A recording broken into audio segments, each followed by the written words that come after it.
Buenas tardes, amigos. Les saluda Hilda María Ortega Neri. Vamos a hablar en esta ocasión, la primera unidad, lo que es la historia de la psicología en los aportes del concepto de creatividad como ciencia. Bueno, en esta unidad vamos a ver brevemente los temas que se van a realizar.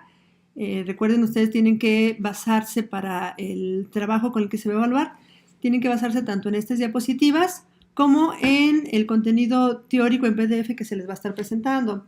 Se fijan, aquí vamos a hablar un poco de lo que es la historia del concepto de creatividad, cómo era concebido antes.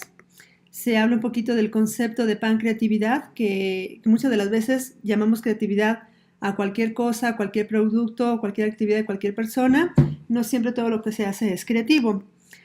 Vamos a ver dentro de algunos teóricos importantes, Agustín de Lerrán, Saturnino de la Torre, Julio Romero y Ortega, las opiniones que tienen sobre lo que es la creatividad desde la conceptualización, concientización, la práctica y el estudio científico de la creatividad. Se verá lo que es la historia de la psicología dentro del concepto de creatividad, que es más bien la ciencia que más aportes ha hecho sobre este concepto tan interesante que es la creatividad.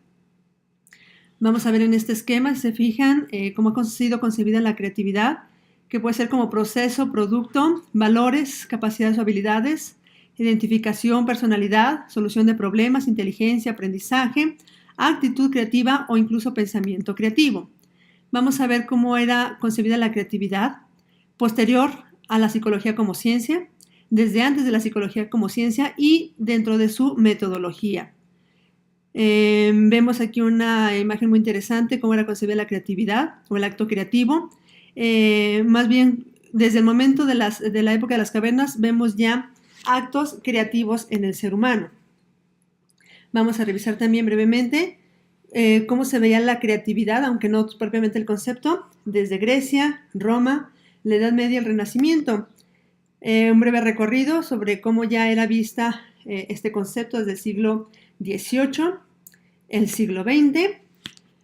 Dentro de los grandes aportes que se han hecho, cómo han considerado la creatividad desde el conductismo, el humanismo, y bueno, ya como a partir de 1950, con Joe Paul Guilford, que era presidente de la Asociación Americana de Psicólogos, da un discurso sobre lo que es la creatividad e invita a investigar en dos vertientes: entender la naturaleza de la creatividad humana y aplicar este conocimiento a la educación para fomentar la creatividad en cada persona.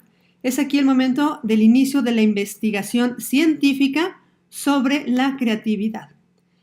Algunos enfoques contemporáneos de la creatividad pues son el enfoque psicométrico, enfoque cognitivo, social personal, enfoque pragmático, el organizacional, neurocientífico, creatividad organizacional.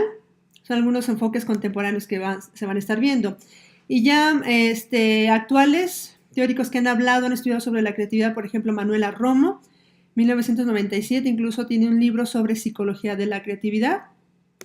Igual vamos a encontrar a Mihaly Csikszentmihalyi, que en su libro sobre creatividad, el fluir y la psicología del descubrimiento y la invención, también muy interesantes aportaciones sobre este concepto.